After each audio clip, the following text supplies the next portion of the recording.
Ito yung isang tinutulungan natin na si Justin, isang PWD.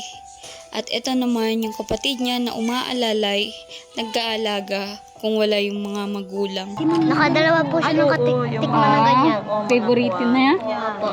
Ikaw bumili niyan? Opo, para sa kanya. Inaalagaan mo pa yung kapatid mo? Opo, ilan anong gusto niya, bibiliin ko po. Magkano naman ang baon mo pagpasok? Po, okay lang po sa akin, walang baon. Basta po nakatapos ng Once again mga kalingap, ngayong araw ay nandito tayo sa isang tinutulungan natin na halos isang taon na din tinutulungan natin mga kalingap. At ayan, kumustahin natin yung bata.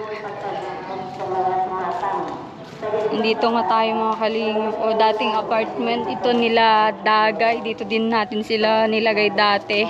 At ayun nga po, kumustahin natin yung bata dito. Kung kumusta na siya at medyo hindi na din natin nabalikan gawa ng sobrang busy po natin. Yan no, nilalabas niyo pala yan. Walang gulong ay. Walang gulong? Okay lang po yan para sa labas si Justin. Ayan no. Justin! Tandagayan ay. Tatawa si Justin no. Justin! wawa na. Kumusta? Hindi ko na, walang gulong. Kaya hindi ko nilalabas. Wala ba ka ma'am gulong? Oo. Hindi maitulak? Naitutulak ma'am kaya lang naragiik. Oo. Gawa nung bakal. Kumusta ka na? Maigi naman? May module nga yan ma'am. Tapos na niya. Isang araw lang yung module niya tapos na agad. Siya ang gumagawa. Andyan baga po ma'am. Pakita ko sa inyo. Pang dalawang linggo na siya nagmumodule. Ilan? Pang dalawang linggo na siya nagmumodule. Dalawa? Okay. Kumusta yung school mo? Binata na si Justin na may balbas na. Ano? Okay ka lang? Ay ate, paano nga po yun? Walang ano? Ano po ma'am? Walang short yung bata. Makikita sa video. Walang short yung bata, Justin. Kilala mo yan? Kilala mo yan? Nag-aaral ka na pala? Pumupunta ka sa school mo? Short ka to toy. Pumupunta ka sa school mo? Andyan pa yung module niya? Ano?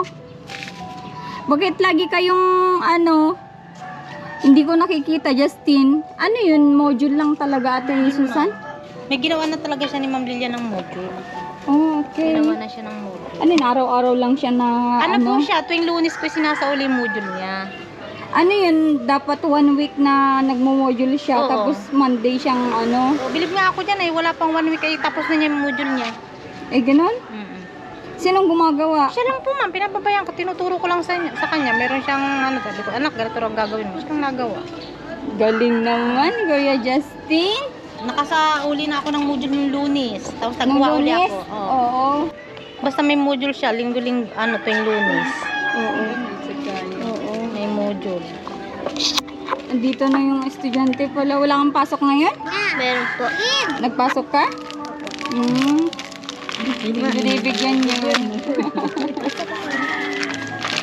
Ito na lang po yun sa'yo. Wala po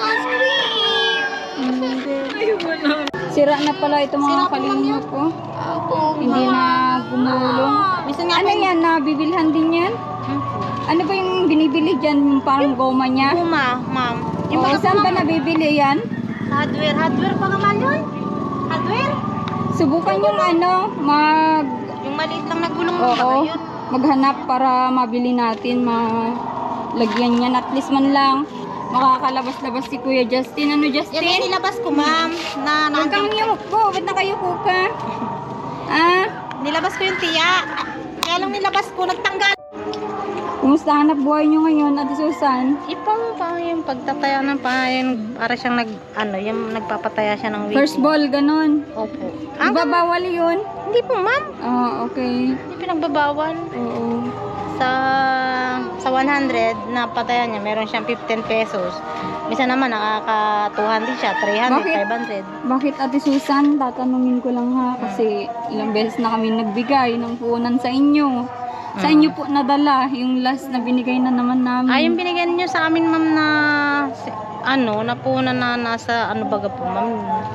Last niyo binigay sa akin, nasa tupay baga po, ma'am, yun ay nagamit din namin itong nagbagyo baga po, ma'am, at di siya nakalaot. Bakit hindi na naituloy ni Kuya Almar? Dati nakikita kong nagtitinda-tinda siya, naglalako-lako ng balot, di ba po? Nung una po, ma'am, yun nung magpipiesta baga po, ma'am. Oo. Nito po, ma'am, na Yun kasi yung bigay namin, gusto namin na stable sana.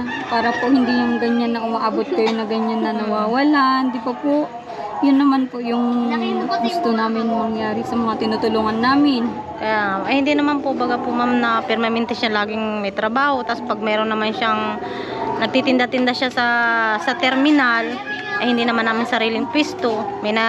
Tulad ngayon, may naiinggit. Alas ayaw na kaming pagtindahin. Doon sa ano. Paano pong naiinggit? Yung parang, yung tunay na dispatcher. Oo. Nasabi ko, mahal, magtinda-tinda ulit tayo. Sabi na, ay, ayaw na niyan ni kuya, ni kuya ganito, ni ganito baga po. Sabi ko, bakit? Kisa daw ganito, masikip na niya doon sa terminal, kaysa maraming ganito. Nakaano naman kayo, styro naman, pwede niyong Hindi. ilakad-lakad, di ba? Yung baga po, ma'am, nasa pwesto kami, na yung upuan, parang nilagyan lang namin ng lamisa para makapagtinda-tinda kami. Doon talaga po, ma'am, malakas talaga. Malakas talaga, kahit pa paano naman, kikita naman po kami. Oo.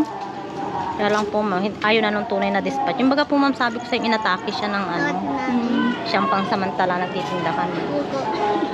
Okay.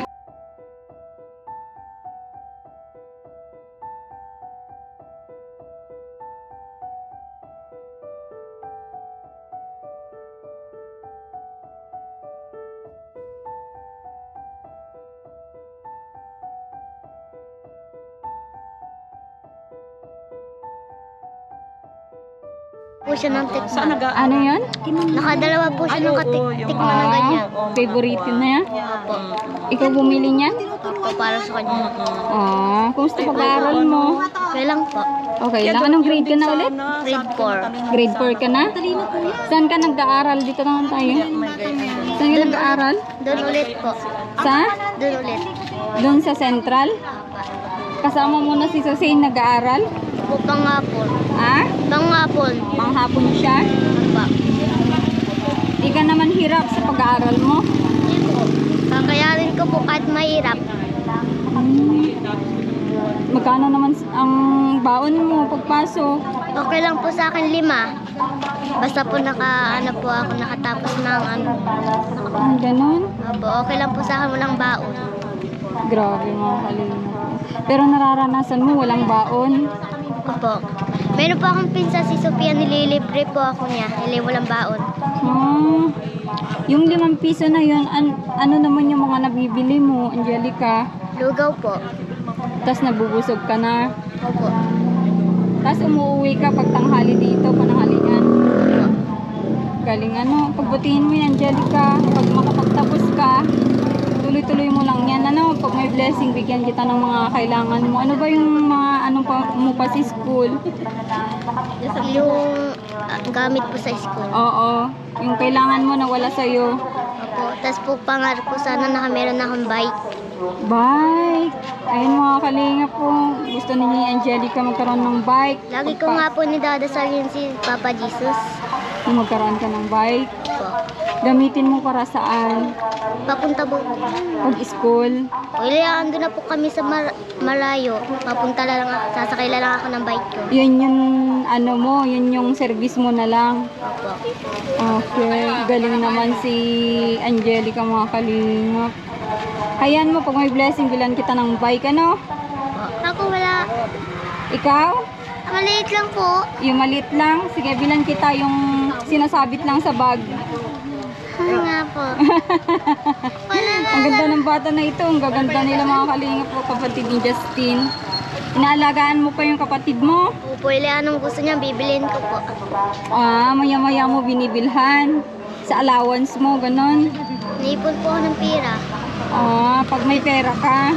Iniipon ko po yan, yung bibili ko. Paano ka nakakaipon, Angelica? Piso-piso lang po. Paano mo tinatabi mo yun? Opo, sa bag ko.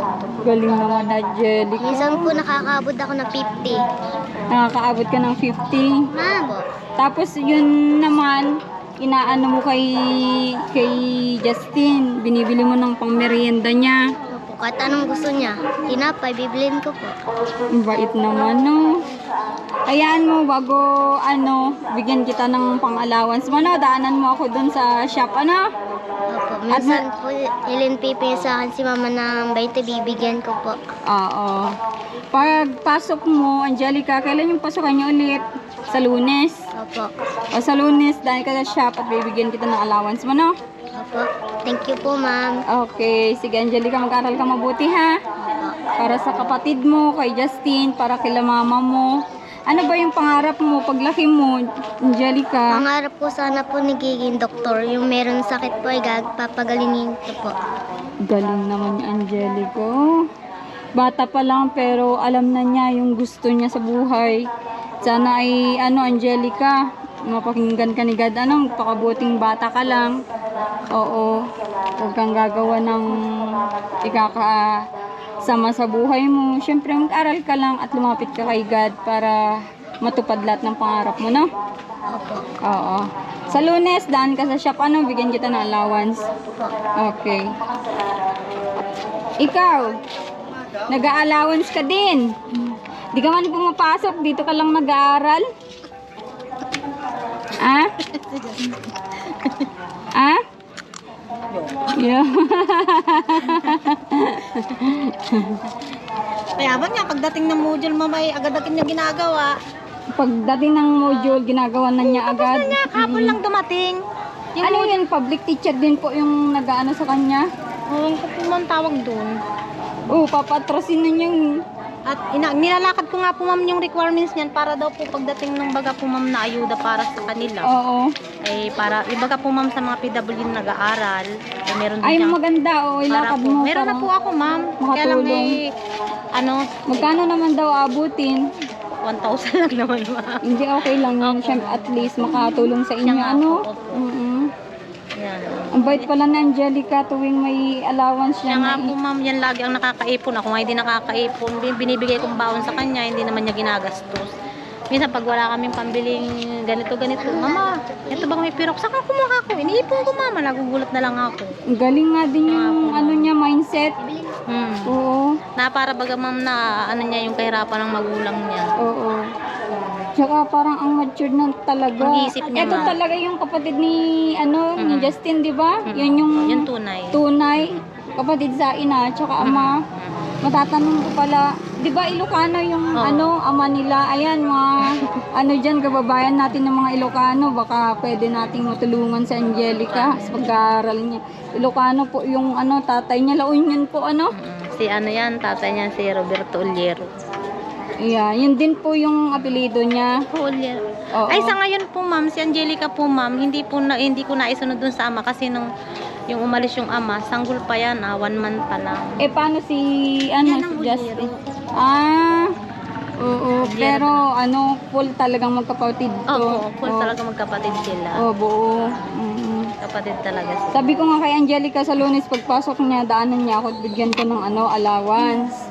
At ito naman, gatas lang naman ang kailangan nito sa buhay niya. Nag-a-atras. Sige daw, paano patrasin? Yung yung sasakyan mo. May gulong yan, madaling i-atras doon lang. Parang gayaan yung kay baby. Hirap nga i-atras siya kasi walang gulong. Oo, hindi na ang gulong ma'am. Kasi nga bakal po. Ano yung sabi ng teacher ni Justin po? Si Justin, sabi niya, hindi siya na, sabi niya, sigurado ka si Justin ang may gawan doon. Sabi ko siya po, ma'am. Oo. Sabi na, baka naman ito tinulungan mo. Sabi ko, hindi po, ma'am. Sabi ko, basta pag kamigay ko ng module niyan, alam na niya, ayan anak ko, bibigyan mo siya. 2 araw, tapos na yung module niya. Samantalang Lunes pa ang pasa ng module. Oo. Sabi ng teacher niya, magaling siya. Magaling. Ang galing, sabi ng ganyan. Sabi ng ganyan. Sabi niya May sa... future si Justin, lalo sa art, sa pagdodrawing. magaling arte, nga po. Meron yan dyan din drawing na ipapakita ko nga doon sa teacher niya. Oo. Sige, pakita mo ate para para matuwa yung teacher.